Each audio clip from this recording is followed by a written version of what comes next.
더욱 영광 가운데 있느니라. 이런 제목으로 고린도후서 강의를 이어가겠습니다. 사도는 자신에게 주어진 직분에 대해서 고린도 교회의 성도들에게 이해를 돕고 있었습니다. 즉 사도는 자신을 예수 그리스도께로부터 말미암은 새 언약을 전파하는 그런 사명을 맡은 자라고 이렇게 설명을 합니다. 하나님이 이것을 위해서 자기를 세우셨고 새 언약은 문자가 아니라 성령의 역사를 통해서 각 사람의 영혼 가운데 인쳐짐으로, 복음으로 인쳐짐으로 이루어지는 것이라고 그렇게 설명을 합니다. 구약의 모든 문자적인 율법은 사람의 부패한 실존을 율법 아래서 완전히 죽이는 것이지만 신약의 성령으로 말미암은 이 복음의 의미는 영혼을 다시 살아나게 하는 능력이 된다는 것을 사도가 강조하고 있는 것을 볼 수 있습니다. 그래서 이것을 통해서 구약의 직분보다 신약의 직분이 더 영광스러움을 증명하고 있었던 것이죠. 사도가 이러한 논리를 펴고 있는 것은 그의 무시되고 있는 사도직의 영광스러움을 복음과 관련해서 올바로 이해하기 위함인 그런 목적에서일 수도 있고, 구약의 율법과 신약의 복음의 이 관계성을 고린도교회 성도들에게 더 분명하게 설명하기 위한 이런 목적에서 이런 이야기를 하고 있는 것으로도 이해할 수가 있습니다. 7절에서 8절을 다시 보면, 그러나 돌에 문자로 새겨 넣은 죽음에 이르게 하는 직분도 영광스럽게 이루어졌습니다. 그래서 곧 사라져 없어져 버릴 것이기는 했지만 이스라엘 자손들은 모세의 얼굴에 나타난 영광의 광채 때문에 그 얼굴을 똑바로 쳐다보지 못했습니다. 그렇다면 성령의 직분은 얼마나 더 영광스럽겠습니까? 이렇게 번역이 됩니다. 사람들을 정죄함으로 죽음에 이르게 하는 십계명의 율법을 하나님께 받은 모세도 그 하나님을 배웠던 그 영광의 자취가 그 얼굴에 남아가지고 얼굴에서 광채가 났다면, 하물며 복음을 통해서 성령으로 말미암아서 영혼을 다시 살게 하는 율법이 죽인 그 영혼을 다시 살리는 이 직분을 받은 사도의 직분의 영광은 더할 나위 없이 크지 않겠느냐고 사도가 말을 하고 있습니다. 하나님께 율법의 계명을 받은 모세에게는 여러분 보십시오. 모세가 그 하나님을 뵙고 내려와서 얼굴에 광채가 있었는데 그 광채가 영원했나요? 아니잖아요. 없어져 버렸잖아요. 그러니까 잠시 하나님의 영광이 나타나고 사라져 버렸지만 모세 얼굴에는 성령으로 말미암아 사람의 영혼을 살리는 성령의 직분을 통해서 나타나는 하나님의 영광은, 복음의 영광은 그 더 귀한 것이라고 이렇게 설명을 하는 거죠. 그러니까 이제 여기서부터 서서히 율법보다 이 복음이 갖는 이 영광성, 탁월성에 대해서 이제 사도가 자꾸 이제 증명해 나아가고 있는 것을 볼 수 있는 겁니다. 이어지는 9절에서 10절을 보십시오. 만일 정죄에 이르게 하는 직분에도 영광이 있었다면 의로움에로 이르게 하는 직분은 더욱더 영광이 넘칠 것입니다. 사실상 이런 경우에 이전에 영광스러웠던 것은 훨씬 더 뛰어난 영광이 나타났기 때문에 더 이상 영광스러운 것이 되지 못했습니다. 이렇게 설명을 합니다.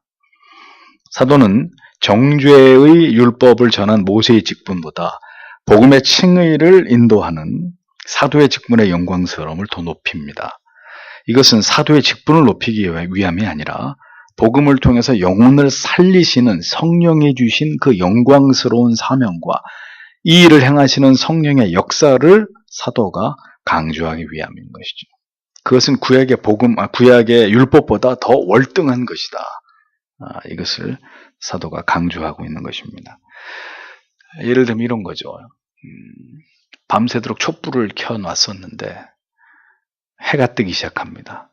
그래서 그 해가 찬란한 빛을 뿜으면서 해가 점점점 높이 뜨면서 창 밖으로 환한 태양빛이 비추어지면, 자, 촛불의 밝기는 이제 의미가 있을까요, 없을까요?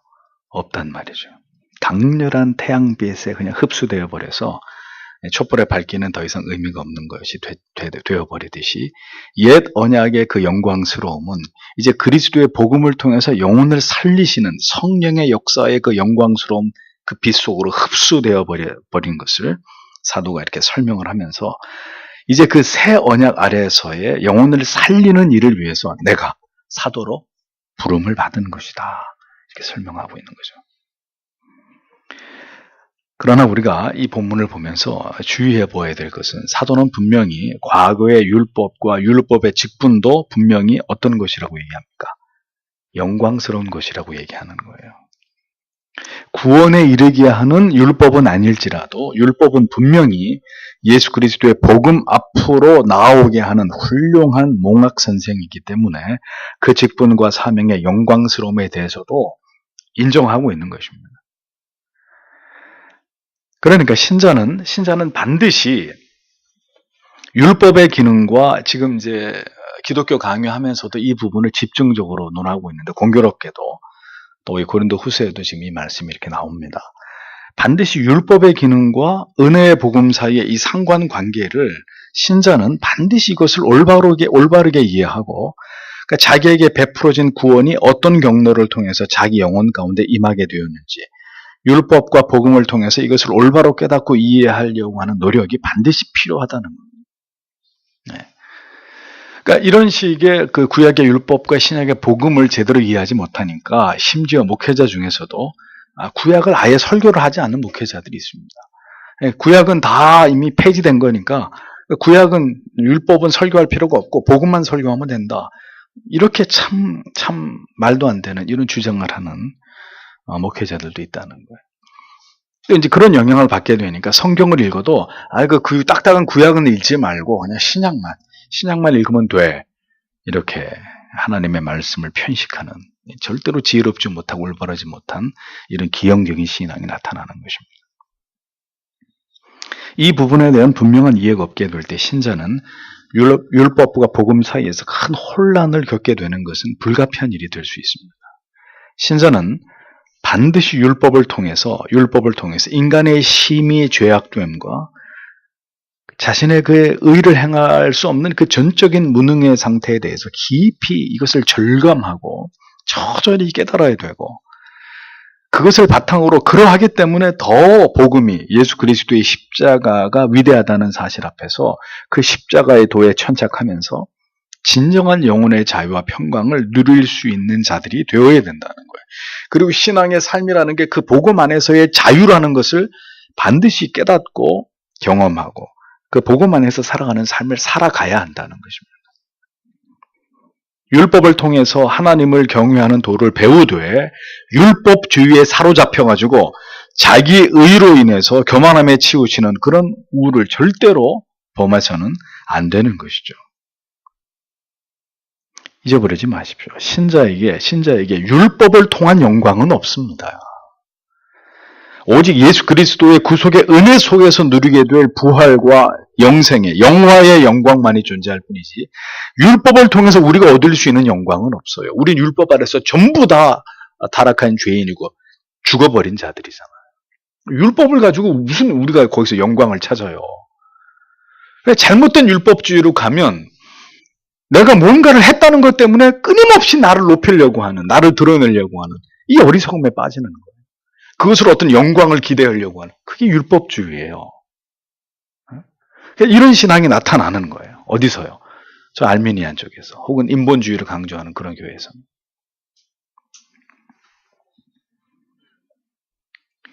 우리에게 율법을 통한 그 율법을 지킴으로 말미암은 영광은 없습니다. 예수 때문에 얻는 예수 그리스도의 부활과 그를 믿음으로 말미암은 영생, 우리가 죽음으로 말미암은 영화를 통해서 궁극적으로 누리게 될 영광만이 존재할 뿐인 거죠.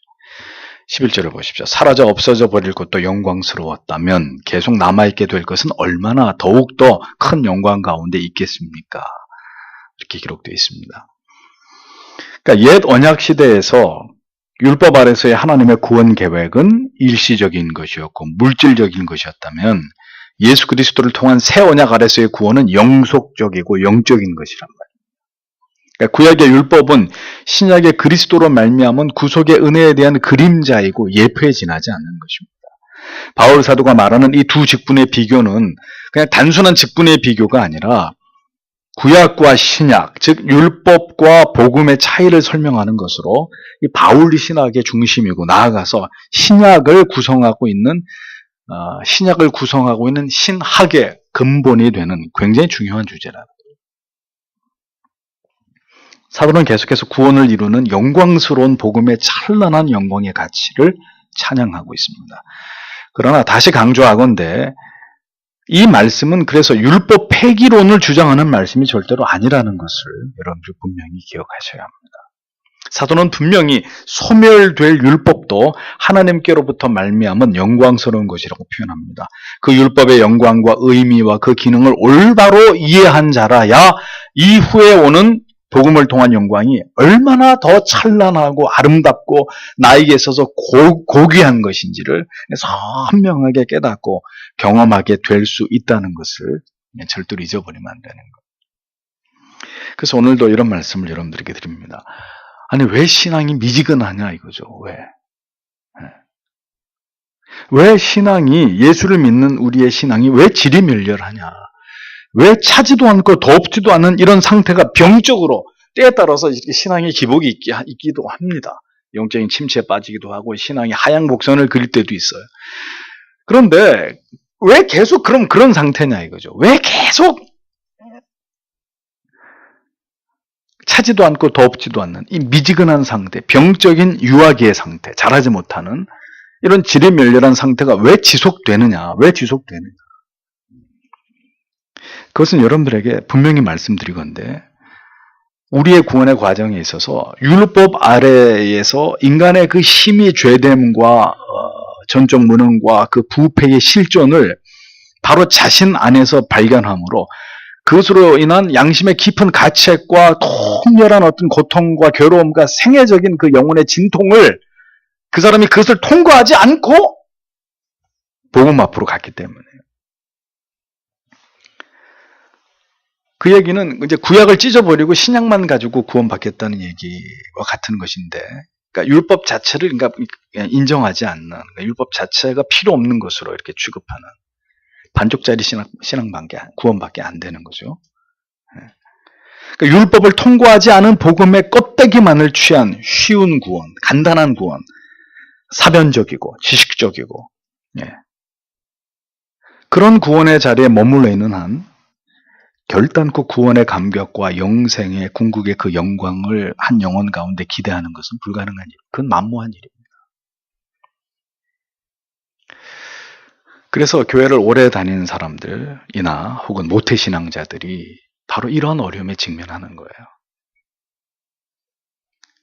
복음 안에서, 율법 아래서 철저하게 자기의 죄가 드러나고 자기의 무능이 드러나고 아무것도 할 수 없는 그 처절한 어떤 절대 무능의 자기의 모습에 그로 인한 심각한 고통과 자기 자신에 대한 절망과 혐오와 죄로 인한 그런 진통 없이 자연스럽게 어렸을 때부터 교회를 다녀가지고 이제 그 과정은 그냥 자연히 생략돼 버린 채로 그냥 형식과 습관에 따라서 열심히 신앙생활을 하게 되는, 또 중간에 교회를 예수를 믿게 됐어도 어서 오십시오. 당신은 하늘나라의 VIP입니다. 이래가지고 전혀 율법 아래서 자신의 죄됨에 대한 심각한 자기 발견과 고통 없이 그냥 이렇게 떠받들음을 받으면서 교회 안으로 들어와서 신앙을 시작하게 된 이런 경우들. 그렇게 해서 신앙이 출발했고 진행해 왔기 때문에 그 신앙은 어린아이의 단계에서 벗어나지 못하는 거예요. 그러니까 늘 좌절하고 절망하고 다시 원점으로 돌아가고 다람쥐 쳇바퀴 도는 이런 신앙에서 못 벗어나게 되는 거예요. 왜요? 그는 율법 아래서 죽음을, 자기 깨어짐을 경험하지 않은 자이기 때문에. 굉장히 중요한 얘기를 하고 있는 겁니다. 지금 여러분에게. 율법을 통과하지 않은 신앙, 껍데기, 빈 껍데기 같은 거예요. 머리로만, 지식으로만 믿는. 그는 메말라버린 신앙의 자리에 머물러 있을 수밖에 없는 것이라는 거죠. 오늘도 얼마나 많은 그리스도인들이 자기의 구원을 나름대로 확신까지는 아니더라도 그래도 내가 구원받지 않았겠나? 나름대로 어느 정도의 믿음을 갖고 있는데 그 구원이 진정으로 나를 살게 하는 복음을 경험함으로 말미암는 것인지에 대해서는 무지한 경우가 다반사라는 거죠. 그래서 예수 그리스도를 이야기하는데 눈물 한 방울이 없는 거예요. 성찬식을 참여하면서 눈물 한 방울 나지 않는, 예수 그리스도의 순환과 그가 나를 위해서 당하신 그 모든 고통과 그의 죽으심과 그의 영광의 부활에 대해서 아무런 감각이 없는 거예요. 감각이. 감각 자체가 이렇게 거세돼 버린 이런 그리스도인들을 교회 안에서 양산해내는 이유가 바로 여기 있다는 거죠. 율법 아래서의 처절한 자기 파쇄, 자기 깨어짐이 일어나지 않았기 때문에. 그러니까 율법의 기능을 통해서 먼저 자기가 죽어야 되는 이 과정이 통째로 생략된 채로 교회 안으로 들어와서 나는 신자가 되었네라고 착각하고 있기 때문에. 이게 엄청난 문제인 거죠. 엄청난 문제. 그런 상태에서 목사가 되기도 하는 거예요. 그러니까 목사가 돼서 예수 십자가를 얘기하는데도 이 안에 아무 감각이 없어요. 근데 그런 사람이 책도 써요. 베스트셀러 작가도 돼요.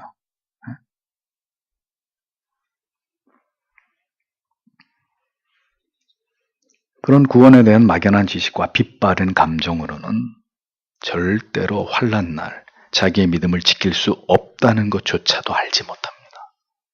알지 못해요. 이게 정말 큰 문제.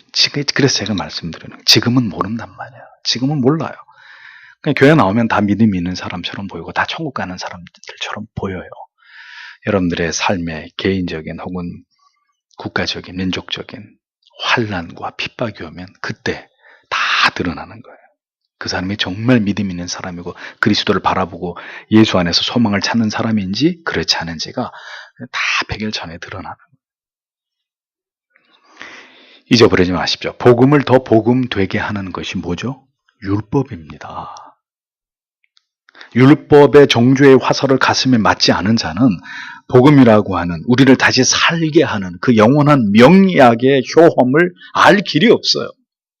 아니, 아픈 사람이 약을 먹든지 치료를 받아야 제가 나았습니다. 이제 그 고통으로부터 깨끗이 내가 벗어나게 됐습니다. 저는 이제 회복이 됐습니다. 그 회복의 기쁨이 있죠. 에? 아팠던 사람, 죽어가던 사람이라요. 죽어가던 상황도 아니었고 내가 뭔가 아프지도 않았는데 뭐 약을 먹는다고 해서 그 무슨 효험이 있어요? 무슨 효과가 있어요? 아무것도 느낄 수 없는 거 아니에요? 복음이 우리에게, 죄인들에게 얼마나 영광스러운 것인지를 경험하는 것은 율법 아래서 우리가 얼마나 하찮은 존재인지에 대해서 눈 뜨지 않고는 그 복음의 영광스러움은 절대로 머리로는 알 수 있어도 가슴으로는 느낄 수 없어요. 근데 그런 성도가 오늘 교회 안에 부지기수란 말이에요. 모든 신앙의 구태의연함의 원인이 바로 여기에서 비롯되는 것입니다. 사도는 분명하게 율법과 복음이 갖는 그 영적이고 신학적인 의미들을 설명하고 있습니다. 비록 고린도는 이방인들의 교회였지만 유대주의자들이 끊임없이 이렇게 바울의 뒤를 쫓아오면서 집요한 거짓 가르침과 회유가 이방인들의 교회 안에서도 난무하고 있었던 터라 사도는 명백하게 복음 아래서의 참된 신앙과 그 자유의 탁월성에 대해서 이와 같이 설명하지 않으면 안 되었던 것입니다. 바울 서신에서 계속 이 부분을 이야기하는 이유가 여기 있는 거죠. 신자는 더 이상 율법 아래 있지 않고 은혜의 법 아래에 있다. 사망의 법 아래에 있는 것이 아니라 생명의 법 아래, 은혜의 법 아래에 있는 자들이다. 너희는 자유한 자들이다. 예수 그리스도 안에서 생명의 법 아래에서 자유를 얻은 자들이다. 계속 그 얘기를 하는 거예요.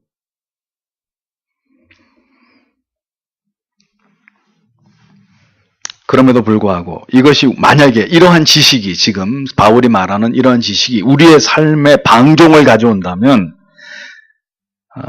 그러한 삶의 열매를 통해서 우리의 믿음의 진실성을 의심받을 수밖에 없는 것도 부인할 수 없는 문제라는 겁니다. 그래서 여러분 히브리서 8장 7절에서 13절에 아주 중요한 말씀이 기록되어 있어요. 이것을 여러분들이 더 쉽게 이해할 수 있도록 다시 이것을 정확히 번역을 해보면 이런 의미입니다. 히브리서 8장 7절에서 13절을 보면 만일 저 첫 번째 언약이 흠이 없었다면 두 번째 언약이 들어설 자리가 없었을 것입니다. 그런데 하나님께서는 그들의 허물을 지적하시면서 이렇게 말씀하셨습니다. 주님께서 말씀하신다. 보라, 그날이 오고 있다. 그때 나는 이스라엘 집과 유다 집과 더불어 새 언약을 맺을 것이다. 이 언약은 내가 그들이 조상들의 손을 잡고 애굽 땅에서 이끌고 나올 때 그들과 더불어 맺었던 언약과는 같지 않다. 그들은 내 언약 안에 계속 머물러 있지 않았기 때문에 나도 그들을 돌보지 않았다. 주님께서 말씀하신다. 그날 후에 내가 이스라엘 집과 맺을 언약은 이렇다. 주님께서 말씀하신다. 나는 내 법을 그들의 생각 속에 넣어주고 그들의 마음에 기록할 것이다. 그리하여 나는 그들의 하나님이 되고 그들은 내 백성이 될 것이다. 그리고 각 사람은 자기 이웃에게 그리고 자기 형제에게 주님을 알라고 가르치지는 않을 것이다. 그들 중 작은 사람부터 큰 사람에 이르기까지 모두 다 나를 알게 될 것이기 때문이다. 나는 그들의 불의에 대해 너그러울 것이며 그들의 죄를 더 이상 기억하지 않을 것이기 때문이다. 하나님께서는 새 언약이라고 말씀하실 때 첫 번째 언약을 낡은 것으로 만드셨습니다. 낡고 오래된 것은 곧 사라지고 맙니다. 이 히브리서에서도 바로 이 옛 언약과 새 언약 사이의 관계성을 이렇게 설명하고 있는 거예요. 그러니까 신약 전체가 이 율법과 복음 사이의 관계성을 신약 전체를 할애해서 이것을 계속 얘기하고 있는 거예요. 신약의 뼈대가 되는 사상이에요.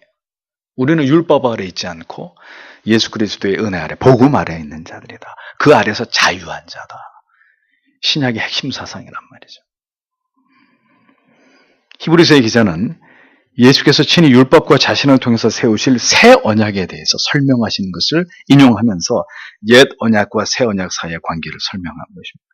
이 말씀 속에서도 구약의 율법은 모두 소멸되고 예수 그리스도로 말미암은 우리를 자유케 하고 우리의 모든 죄를 대속하시는 이 은혜에 대해서 분명하게 기록하고 있는 것을 볼 수 있는 것이죠.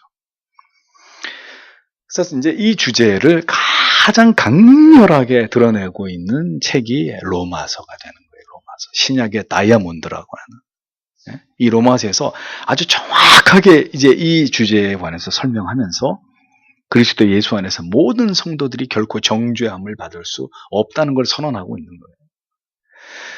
그러니까 이 구약과 신약의 이 구약과 복음 사이의 연계성을 정확하게 이해하고 내가 지금 어느 지점에 서 있는지를 정확히 알지 못하면 신앙은 계속 표류하게 되어 있어요. 혼란에 빠지게 되어 있어요. 의심과 회의에서 벗어나지 못하게 되어 있어요. 우리는 옛 언약 아래 있습니까? 새 언약 아래 있습니까? 새 언약 아래 있습니다. 그러므로 하나님을 뜨겁게 사랑함으로 하나님을 경외하는 삶을 살아가되 우리의 연약과 허물로 말미암아서 죄를 범할 때 우리는 언제든 담대하게 그리스도의 자유케 하신 그 은혜 앞으로 나아가서 우리의 죄를 회개함으로 날마다 우리를 새롭게 이렇게 세우시는 하나님의 자비와 긍휼과 사랑을 경험하면서 그의 힘입어서 우리의 신앙의 성화의 수레바퀴를 굴려가야 된다는 사실을 잊어서는 안 되는 것입니다. 그러니까 누가 죄를 지었다고 여러분들 보고 지옥에 간다 그래요? 그럼 왜 자꾸 예수를 따라가다가 자기가 실족하고 죄를 짓고 하면 내가 구원 못 받았나 보다. 왜 거기까지 미끄러지냐 이거죠. 왜 미끄러질까요? 율법 아래서 자기가 완전히 죽었던 자라는 것에 대한 그 인식이 선명하지 않기 때문이라는 거예요. 그래 자꾸 무너지는 거예요. 자꾸 무너지는 거예요. 그게 그렇게 중요하다니까요. 그래서 바울 사도가 설명해주고 있는 이 위대한 새 언약의 은혜를 이 시대를 살아가는 우리 또한 마음에 깊이 새기고 바른 신앙의 내용과 지식과 정서를 가지고 하나님을 경외하는 삶을 살아가는 그런 신자가 되어야 하는 것입니다. 그러니까 이것을 이제 이러한 확고부동한 구원에 대한 확신과 이 바른 믿음을 이제 지속시켜 나가는 데 필요한 게 뭐예요?